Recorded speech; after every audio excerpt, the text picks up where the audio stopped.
The day after you were fired, the president is meeting in the Oval Office with the Russian foreign minister. Calls you a nut job, says that the pressure on him has been relieved. What did you think when you saw that? Wow was my reaction. First of all, what are the Russians doing in the Oval Office? One, as a counterintelligence person, I'm thinking that's crazy, without any Americans being present, one. And two, the pretense is melting away. The bit about you were fired because of how you handled the email investigation is melting away. You were fired because of the Russia investigation. And now, according to the New York Times, as that was happening, James Comey's former colleagues in the FBI were opening up a counterintelligence investigation into the president. Let's talk about that now on our roundtable, joined by our chief White House correspondent, Jonathan Karl. Alicia Menendez, co-host of Amanpour & Company on PBS, also contributor at Bustle. Rehan Salam, executive editor at the National Review. Chris Christie, former Republican governor of New Jersey, now an ABC News contributor, and the former Democratic senator from North Dakota, Heidi Heitkamp. Thanks for coming in this morning. So, John, let's start out with these two stories in the New York Times and the Washington Post over the weekend. We've seen President Trump's reaction. Says being asked about it is insulting, was tweeting all morning yesterday, I think about a dozen tweets about the New York Times story. But what are you picking up from others inside the president's orbit? Well, look, I mean, the story in the New York Times was an extraordinary reflection of the level of distrust between the FBI leadership and the president, and how suspicious the president's behavior was. That they actually were to the point of investigating the letters about firing Comey, the interview with Lester Holt. Yes. And actually going to the point of investigating whether or not effectively the president was a Russian agent. But what I am getting is that this is all building up to the Mueller report and raising expectations of a bombshell report. And there have been expectations that have been building, of course, for over a year on this. But people who are closest to what Mueller has been doing, who have interacted with the special counsel, caution me that this report is almost certain to be anticlimactic. That if you look at what the FBI was investigating in that New York Times report, look at what they were investigating, Mueller did not go anywhere with that investigation. He has been writing his report in real time through these indictments, and we have seen nothing from Mueller on the central question of, was there any coordination, collusion with the Russians in the effort to meddle in the elections? Or was there even any knowledge on the part of the president or anybody in his campaign with what the Russians were doing? They haven't laid that out yet in the indictments, but how do things like the Trump Tower meeting with Russians, Don Jr., Paul Manafort giving polling data to Ukrainian oligarchs, the pursuit of a Trump Tower in Moscow, how does that fit into this theory? What we've certainly seen over and over again is that people around the president, first of all, have been willing to lie to investigators and had their own dealings with Russians, had their own agendas with Russians. Manafort was trying to get paid for his work on behalf of Ukraine. Flynn had his own dealings.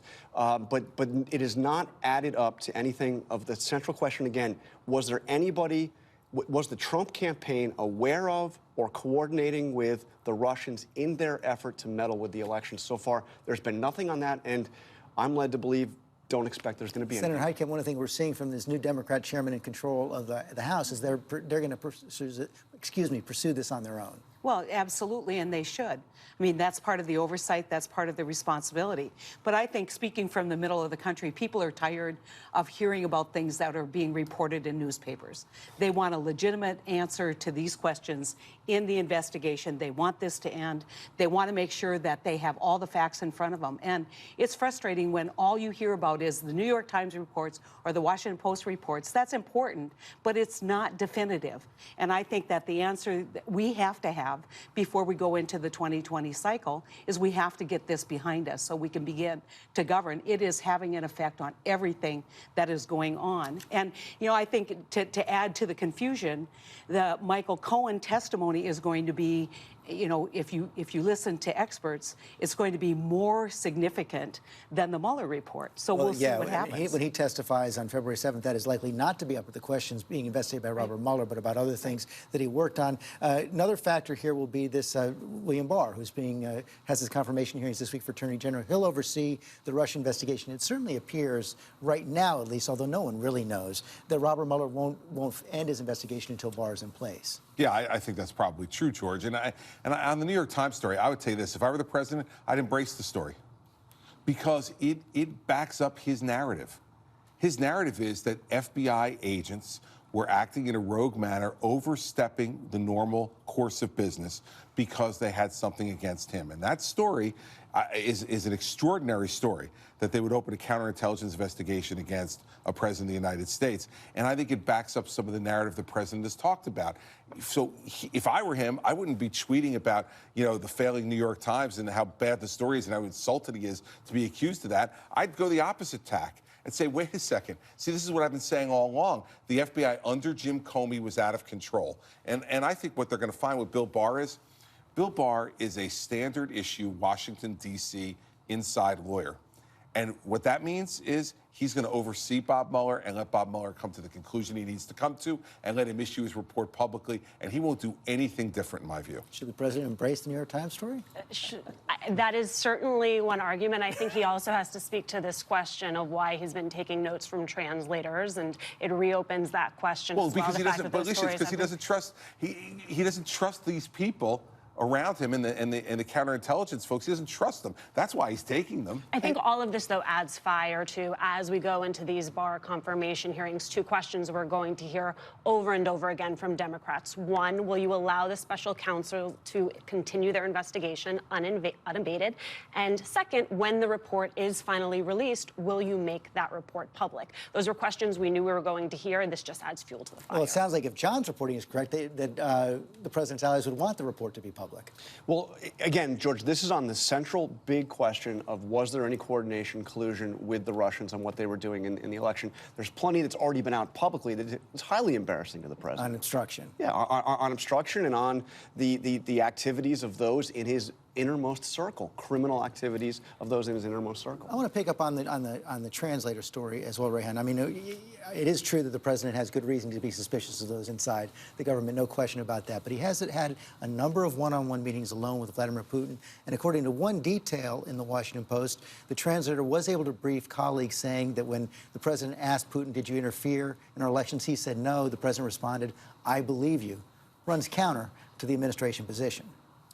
Well, one thing that I do know is that, as Steve Scalise pointed out earlier on, the Trump administration has taken a more hawkish stance on great power competition, including with Russia. That doesn't really square with the narrative that there's some kind of long-standing cooperation.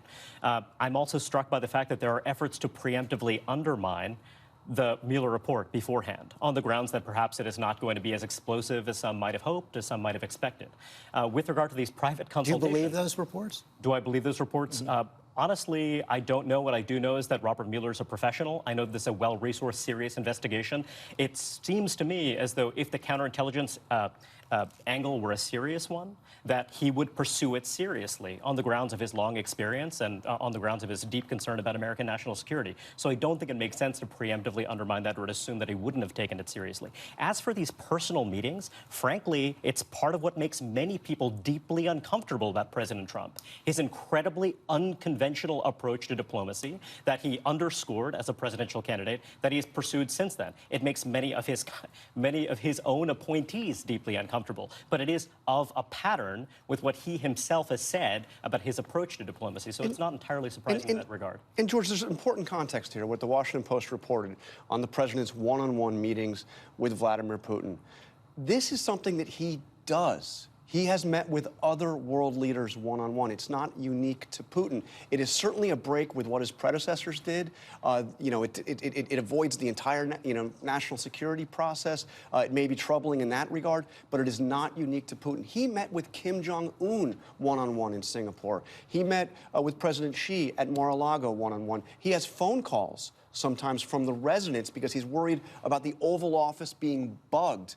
Does that make the story better or worse? Well, no, I'm not saying good or bad, but what I'm saying is it's not unique to Putin. This is the way he conducts foreign affairs. This is completely consistent with the way the president thinks about himself. Remember his convention speech. Only I can fix it. I alone can fix it.